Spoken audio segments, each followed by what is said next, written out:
Good evening, everyone. Let us begin with today's video. I'm a bit late today because I had to go somewhere outside, got stuck in the traffic jam. So I just arrived now at 7 o'clock and I'm beginning my video now. Okay, let me find out where is my PPT. This PPT is already loaded. I think I need to share my screen. Where is my screen? Yeah. Okay, so done. So once again, welcome to the 95th video on misconceptions in physics in rotation. I think in my previous video I had said is 98, 99. It's not 98, 99. I think it's 95th over here. Okay, I said I was counting. So we have still not reached the 100th video. Anyway, so 100th video is it's a great thing for me. So let us see what else can I do for it. So we have another 3-4 videos more, and let me continue with what we have been doing so far. Okay, so towards it, we've been working on the chapter on rotation, and we had looked at torque, moment of inertia, then angular quantity is how to calculate all this. This is especially useful for those who are studying for the competitive exams like JEE mains or advanced, or maybe KSET, Comet K, and second PUC, and so on. So basically, I have designed this course in such a way that we just remove, okay, all the misconceptions given a numerical. What kind of misconceptions? How do you apply a concept incorrectly? That's what is the interest. Okay, and then based on it, I'm looking for forward as how to, what are the misconceptions and why do you apply it incorrectly? And why do you get the confusion between one concept and the other concept? And finally, look at the solution. Okay, anyway, my name is Ratankar Rao and I teach physics in an international school. And the passion here is to teach physics. For the past 2 decades, I've been in this profession and I've been grading papers. And one of my hobbies of doing this is looking at problems, like which of these problems, which the students usually commit a mistake. I take up such problems and I'm doing this over here, explaining as why did the student commit a mistake? What was the reason behind it? Apart from my regular profession, I also do take one-on-one classes. And in addition to this, what we are doing. Okay, so now let us look at the problem over here. So before going to the actual problem, now I'd like to discuss one of the important problems, which usually you do it in mechanics. So this problem is an easier problem. Okay, the problem that we are going to discuss is very similar to this problem. Okay, only thing is here we are doing it with respect to, just a moment, I don't know why.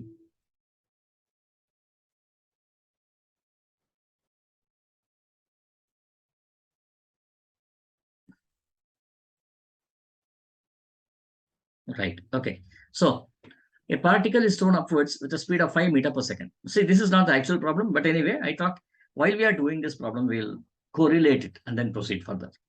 Okay, because I know mechanics problems and rotation problems are very similar. Only thing is here you do with respect to rotational torque and there we do with respect to the moving forces. Okay, a particle is thrown upwards with the speed of 5 meters per second. Now you have a particle from the ground, you are throwing it with a speed of 5 meters per second. The particle returns to the ground after a time t. So what happens is it goes upwards like this. It stops here. Once again comes back and it returns over here. And then the total time taken is found to be t, capital T. If t up and t down are the times taken by the particle in going up and downwards. So t up is upwards and t down.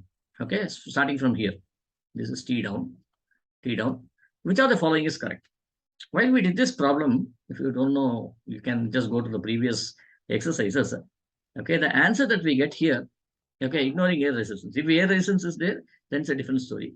Ignoring air resistance, this should have been your answer. T up is equal to T down. Okay. So why? The reason is because, see, when you throw a particle, there's one force which is acting downwards. What is that force? The force is nothing but gravity. Okay, and there is a constant acceleration. While the particle comes down, even then the same force acts downwards. Okay, so every time the same force when it is acting downwards. And we know whenever there is a constant acceleration being seen, you can use the fifth equations of motion, which is that which is nothing but you can write V average, okay, is equal to U plus V divided by 2. You can use this one. And if you ask me what is the displacement over here, the displacement, yes, sir. Okay, while it goes upwards, let me call this as S1. S1 will now be equal to V average multiplied by time. Okay, let me write this as T up over here. Okay, when you throw the particle upwards, you are throwing with a velocity equal to U, which is equal to 5 meters per second. When it reaches here, this velocity becomes 0. Okay, when it becomes 0, the particle doesn't have enough velocity, it doesn't go upwards. Okay, so as a result of this, I can now write V average would be equal to 0 plus V divided by 0 plus U divided by 2. Okay, into TM, into TM. I'm just proving this. Okay, and now in a similar way, when the particle is been falling downwards, now what is the velocity? The initial velocity is being 0. Because when it goes here, it's all its velocity becomes 0. With the same velocity, it has come down. It has to come down, so its initial velocity is equal to 0. And when it reaches here, when it reaches your hand, its final velocity is V. What is the velocity? The velocity which you threw upwards. Okay, which is once again equal to 5 meters per second. Now let us take the displacement S2 is once again written as V average into T down. Okay, why do we use this equation? Because you see, whether the particle is going upwards or downwards, it is experiencing the same acceleration due to gravity. So I can use this equation, nothing wrong. So therefore, now I can also write this once again as 0 plus U divided by 2 multiplied by T down, T down. Okay. Now, how do you relate S1 and S2? See, S1 is the distance traveled by the particle when it starts from here and goes to this point. What is S2? Starts from here and goes downwards, which means that S1 is equal to S2. When S1 is equal to S2, which means, see here also if it is, you get the answer as U by 2 into T up. And here also it is U by 2 into T down. If you want, I will write it down. U by T into T up should now be equal to U by 2 into T down. T down. So therefore, this U by 2, U by 2 goes away, and then T up is equal to T down. We have proved it. Okay. This is what we used to do in mechanics. Now, the analogous problem. Only thing is we don't have a force. Okay. We will see this in case of the rotation. How does this apply? And what is the student response? Now, the problem is this. A particle rotating at 20 radians per second.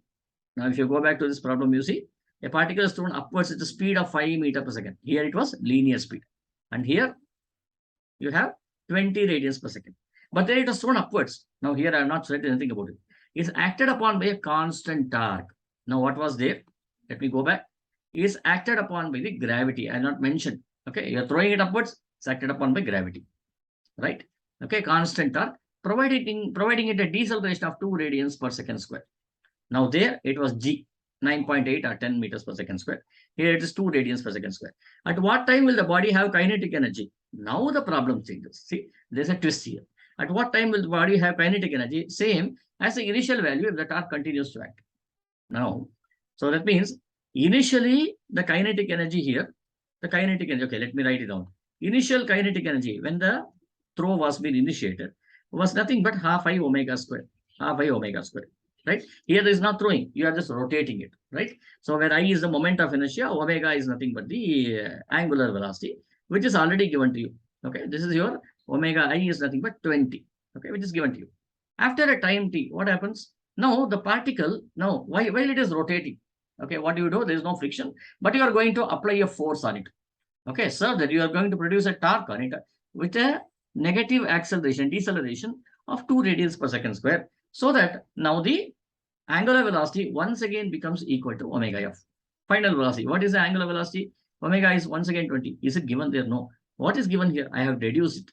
So at what time will the body have the kinetic energy the same as the initial value if the torque continues to act? So after certain time t, the initial kinetic energy will be equal to final kinetic energy. That's what it says.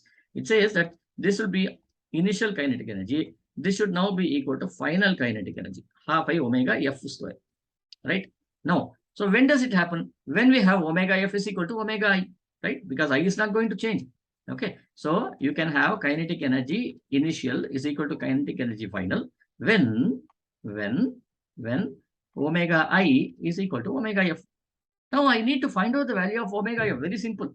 Okay, how do I find omega f after a time t? So we know what is omega I is equal to 20. Omega f should also be 20. Somehow I should relate this omega I and omega f with respect to t. Now what the student does is He says omega f is equal to 20 anyway. Omega I is also 20. I will use the equation omega f is equal to omega I plus alpha t. I'll use this equation. Now, since it says deceleration, I'll use this as omega I minus 2t. What is omega f and omega I? They are equal, right? So I will write this as 20 is equal to 20 minus 2t. Yeah, this 20 and this 20 goes away. I get 2t equal to 0. 2t equal to 0. How is it possible? Then I get t equal to 0 seconds. Then immediately there was a complaint raised. The student said, that is, आपने गलत question दे दिया है. Something is wrong. This is not never possible. You are applying a torque and how is it possible? It's impossible. Okay, but you have to read the question carefully. Okay, let me describe it carefully. Now, a particle rotating at 20 radians per second. You have a particle. Let us say I take a stone. I am now holding it like this. Now I am rotating it like this. And I am rotating at what speed? At 20 radians per second. 20 radians per second. It is acted upon by a constant torque. What do you do? It's acted upon by constant torque with a deceleration of 2 radians per second square. Which means what? I am going to reduce its speed. After 1 second, what is the speed? Now, initially, I am rotating at 20 radians. Now, after 1 second, it becomes 18 radians, right? It slows down. Then, after next second, after 1 second, then after 2 seconds, it becomes 16 radians per second. Then 3 seconds, 14 radians per second. Now, it keeps on reducing like this. Now, after some time, what happens? The particle slows down and comes to a rest. Why comes to a rest? The reason is because you are constantly trying to prevent it. Right? So this is what is happening. If you have not got it, maybe instead of considering this as a particle rotating, I will say there's a disk. Okay, there's a disk. Now this is rotating at a speed of 20 radians per second. 20 radians per second. A wheel, for example. Okay, it's rotating at 20 radians per second. Okay, it says particle. I have considered this a disk now. Now what I do is I apply a brake here. Okay, I apply a brake like the cycle's brake. Okay, I apply a brake over here. And I apply a brake to produce a deceleration of 2 radians per second, which means what? I'm going to slow it down like this. Okay. Now, it's not only a brake, I'm going to apply a negative deceleration, which means I'm going to apply a force. Okay. So I'm going to, if the rod is moving like this, if the disc is moving like this, okay. Now, the disc is moving like this, I'm going to apply a force in the backward direction. Okay. I'm going to apply a force in the backward direction, so that the angular velocity reduces. Now, I keep on applying. See, did I ever say that I stop at some point? I never said that. That means now this 20 becomes 18, becomes 16, then 14, and so on, becomes 2, finally 0. And still, if I apply the same deceleration, what will happen? It will come to rest, and this will become minus 2 here. Why minus 2? Because the disk which is rotating in this direction, if you still apply a negative force, even after it becomes 0, velocity becomes 0, it will try to go in the forward direction, in the reverse direction, right? This is what. So then it becomes minus 2, then minus 4, minus 6, minus 8. Keeps on coming like this, and finally it reaches 20. Now, do you see the final angular velocity become 20, right? Now, what is that we need? Logically, it's all fine. What is that we need?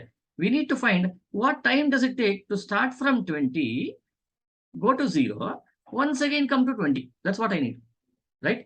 You can always say, sir, 20, here it is 20, and here it is minus 20. Okay, how can 20 be equal to minus 20 here? Not possible, right? But read the question once again. It says, at what time will the body have kinetic energy? When you say kinetic energy, what does it tell you? Which means omega final square is equal to omega initial square. Whether this is positive or negative, this becomes 400, and this also becomes minus 20 whole square becomes 400, right? He is only asking you, when does the kinetic energy become equal? So which means you need to look at only about the angular speed here. Okay, we are not looking at what is the value there, right? So as a result of this, so it will take, how many seconds will it take here? It will take some time, right? So the student made an understanding. He did not understand the problem clearly. Okay, this comes once again from this similar problem what we have done here. Now, what did we do here? We did the same thing here, right? T up is equal to T down. Now, why T up equal to T down? The reason is because, see, when you throw the particle, acceleration was downwards. When it comes down, acceleration was downwards. Here also, okay, when the particle was moving in one direction, the deceleration was in this direction. When the particle was going in this direction, the deceleration turned out to be an acceleration. This is what has happened. Okay, now let us look at the correct solution. So the way how we solve this problem is like this. So now you can solve it in this way itself. After a time t, omega f becomes, what do we have here? Omega f is equal to omega I plus alpha t as used. Now, initially, omega I was in this direction. Okay. Now, finally, when the torque has been applied, then what happens? The final angular velocity would be in this direction, right? It was rotating in this direction. You kept on applying the force, and as a result of it, the particle started to move in the reverse direction, which means now it is in this direction, which means now this should be omega f is equal to omega I. Agreed. Now, this is a vector quantity here. So, this should now become minus 20 is equal to plus 20, and alpha was already negative, which is minus 2 into t. Now, let me push this side. This becomes minus 20 is equal to minus 2t. This becomes minus 40 is equal to minus 2t. This implies t should be equal to 20 seconds, right? So, the value of t should be equal to 20 seconds. You can do it like this also. Or I can do it by the previous approach. What was the previous approach? Logically, if I want to do. So, this is something like, if the value of this omega is much, much larger, instead of giving 20, 200 or 2000, whatever I give, mathematically you can do it. Okay. But if I want to do it logically, so what do we do here? Initially, it was rotating at 20. Then when you applied a deceleration of 2, it became 18, 16, 14. It kept on going like this until it becomes 0. So how much time do you need to start from 20 and come to 0? See, every time it is reducing by 2. 1, 2, 3, 4. And if you keep on counting like this, you will get 10 seconds here. Okay. While going upwards, now after becoming 0, what will happen? Now this becomes minus 2, minus 4, minus 6, and so on until it becomes 20. Right? So as a result of this, minus 20, as a result of it, you need 1 second, 10 seconds here. Right? So 10 plus 20 will become totally 20 seconds. You can do it like this also. But the thing is, if you have 200 here or 20,000 here, or you do not have a particular value, then becomes very difficult. So as a result of it, this math would generally be useful. Okay. So I hope you have understood this problem and how to solve such kinds of problems. So with this, let me stop my talk over here. I think today I've taken a very longer time because we solved 2 problems. So if you like this video, do share and subscribe to my channel for more such updates. Thank you, friends, for watching this until the end.